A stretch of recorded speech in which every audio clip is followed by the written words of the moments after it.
안녕하세요. 부북리뷰입니다. 저는 부북리뷰의 부북퀸입니다. 북촌한가 커피와 부북리뷰가 콜라보로 리뷰를 진행하고 있습니다. 북촌한가 커피와 함께 저희 부북리뷰 많은 성원 바랍니다. 오늘은 유물 보면 명확, 조선은 훌륭한 나라라는 제목으로 지난 시간에 이어 오주석의 한국의 미 특강을 리뷰해 보려고 합니다. 좋아요와 구독 감사드립니다. 큰 힘이 됩니다. 이 책은 2005년 지병으로 세상을 떠나신 오주석 교수님의 책입니다. 교수님께서 돌아가시기 전 강의하신 내용을 책으로 엮어 2003년 출간되었습니다. 지난 시간에는 우리 그림은 오른쪽 위에서 왼쪽 아래로 감상해야 한다는 이야기를 드렸었고요. 김홍도의 씨름도에 쌍둥이가 있다. 또 김홍도는 그림 곳곳에 틀린 그림 찾기를 넣어 재미를 더했다는 이야기를 드렸었습니다. 오늘은 기로세련 궤도에 대한 이야기와 선비들이 도달한 미의식의 수준, 조선은 유물로 볼 때 훌륭한 나라, 현대 예술 비판, 소재의 평범성과 천재성, 이렇게 네 꼭지로 이야기를 나눠볼까 합니다.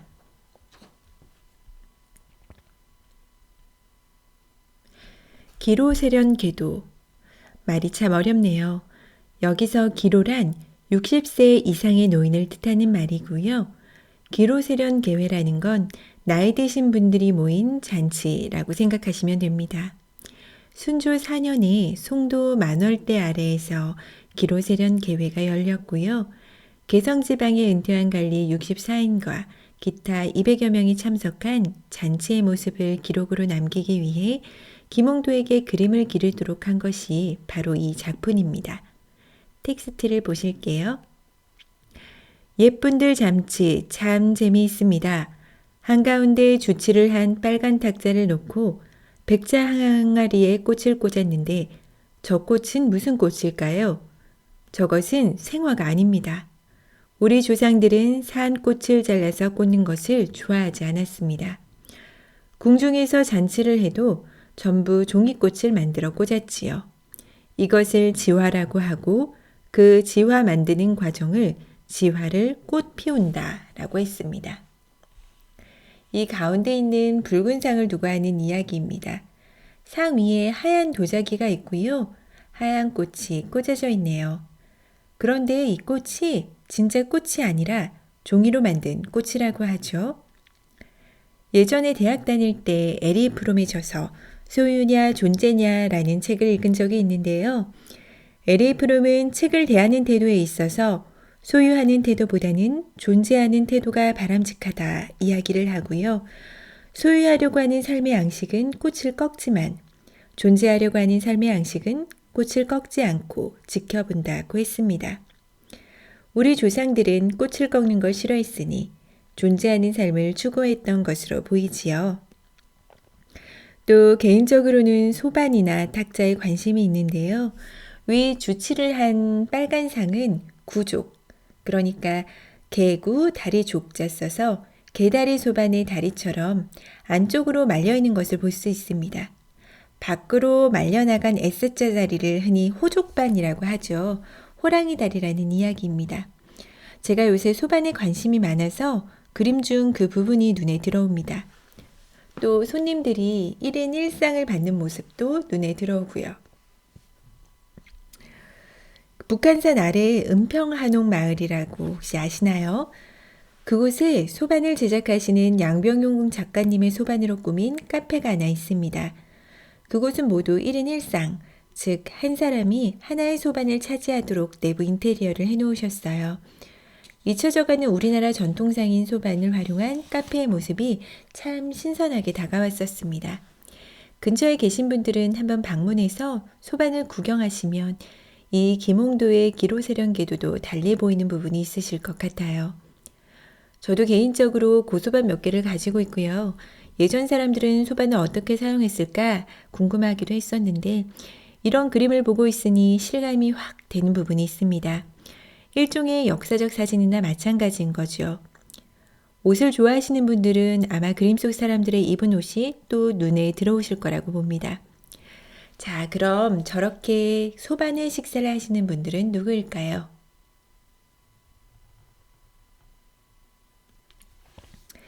텍스트입니다.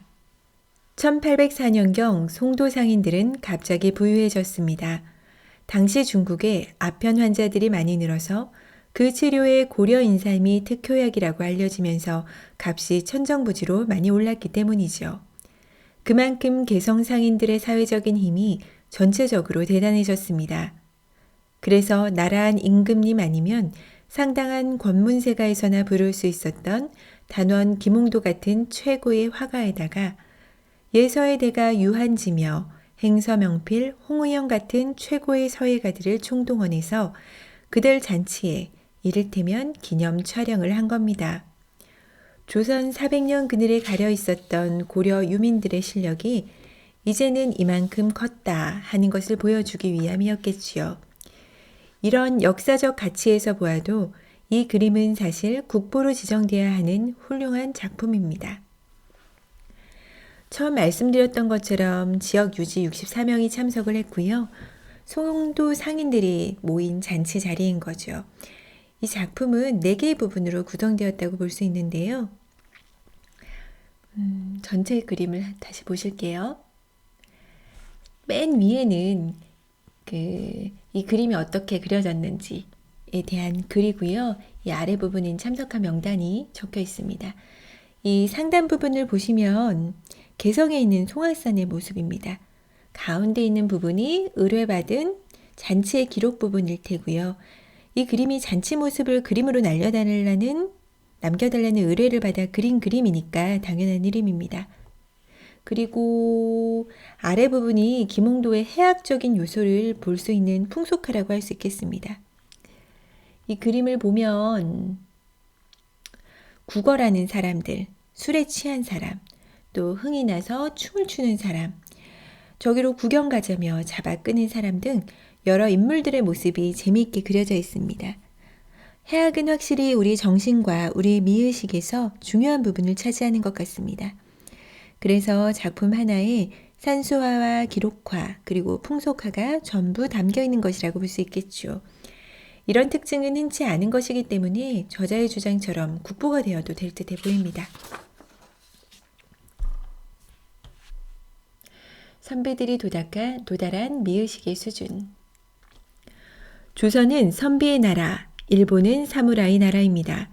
서양도 크게 보면 나이트, 즉 무사들의 나라입니다. 무사들의 문화라는 것은 화려하고 표현적인 것을 좋아하고 즉정적이며 좀 더 심한 경우 관능적이기까지 합니다. 일본 그림에 금가루, 은가루 뿌리고 색을 5만 가지 원색으로 야하게 쓰고 한 것, 이렇게 보셨지요?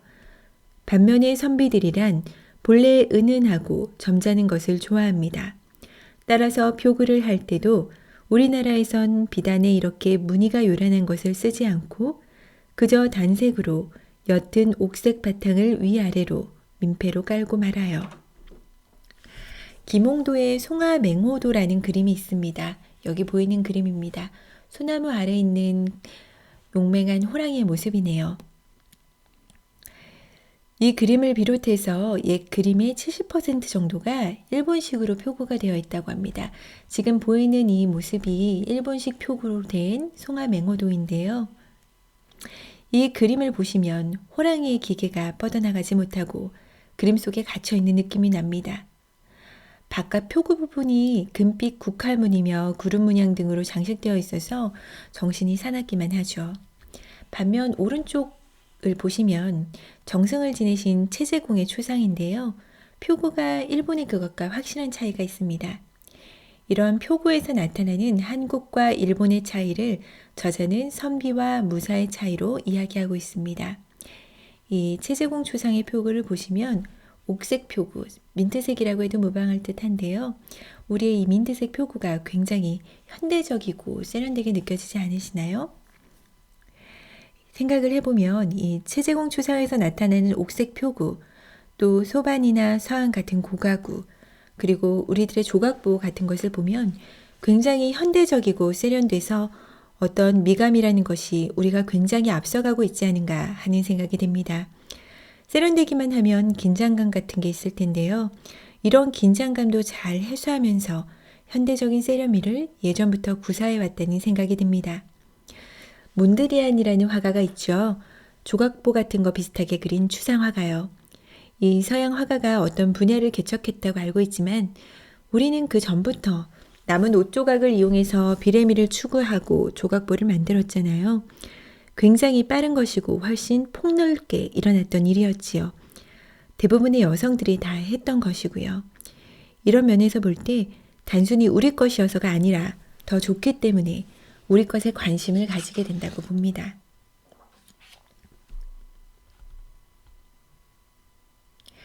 조선은 훌륭한 나라, 유물로 보면 명확. 텍스트입니다. 우리가 아는 것보다 조선이 훌륭한 나라였다는 사실은 무엇보다 현존하는 유물을 살펴보면 명확합니다.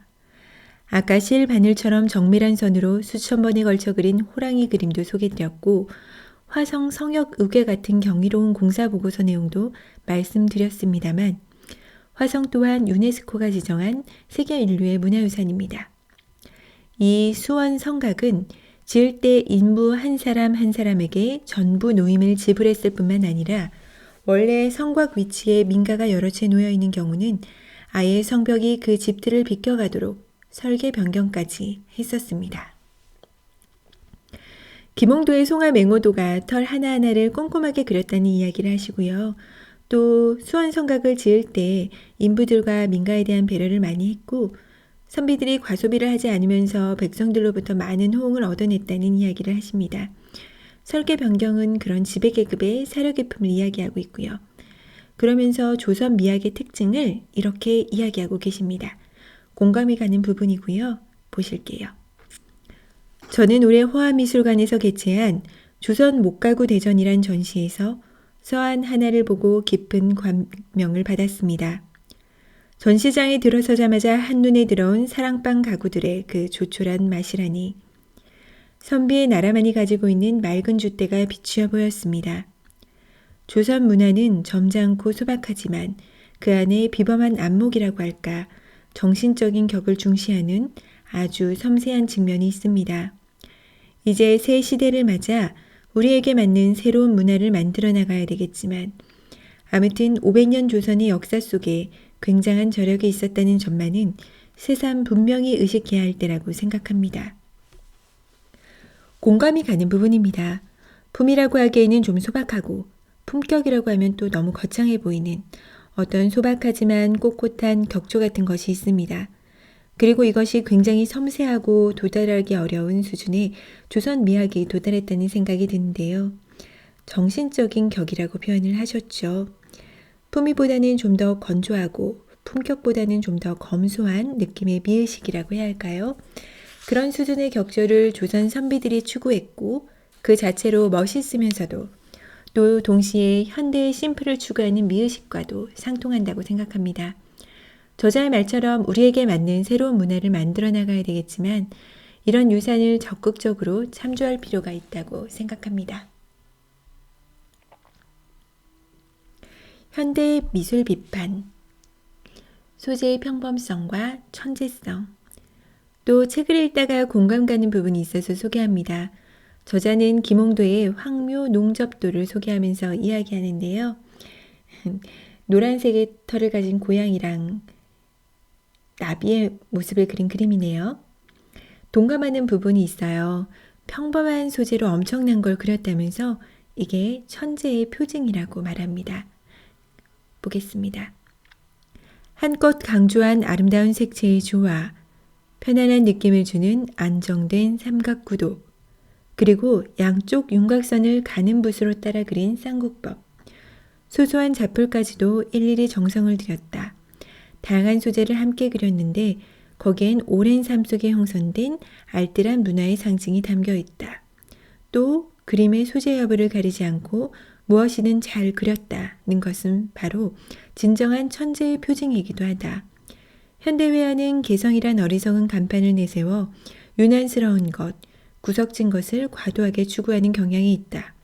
동시대인에게 기쁨을 주지 못한 작품은 다음 세대에 더욱 의미 없는 것으로 망각될 뿐이다. 서울역 앞에 설치됐던 슈즈트리라는 작품 아시나요? 버려진 신반들로 만들어진 거대한 조형 작품이었는데요. 여러 비난을 받긴 받았었습니다. 이런 걸 현대예술이라고 해서 이게 아름다운 거라고 강요하는 거, 과도한 개성을 추구하고 안 해봤던 것이라는 이유로 가점을 주기 시작하면 불쾌한 것도 안 해본 것은 좋은 작품이다. 이런 유로 가는 것은 아닐까 하는 생각이 들었습니다. 이런 때일수록 우리 문화에서 바른 길을 찾아보는 태도가 필요하다는 생각이 들었습니다. 정리해 보겠습니다. 조선 미학은 정신적인 격을 중시한다. 유물을 보면 알겠지만 조선은 훌륭한 나라다. 의뢰반인 기록화에서 김홍도는 풍속화와 산수화까지 같이 그렸다. 기로세련계도는 국보여야 마땅하다. 김홍도의 황묘 농접도를 보면 알 수 있듯이 평범한 것을 잘 그리는 것이 천재의 표징이다. 구독과 좋아요를 부탁드리고요. 오주석 교수님의 글, 그러니까 1편에서도 이 글을 인용하면서 끝냈었습니다. 다시 한번 인용하며 마치겠습니다. 감사합니다. 예술작품은 어려운 것이 아닙니다. 특별한 지식이 없어도 마음을 기울여 찬찬히 대하는 사람에게는 누구에게나 그 속내를 내보입니다. 오주석의 한국의 미 특강.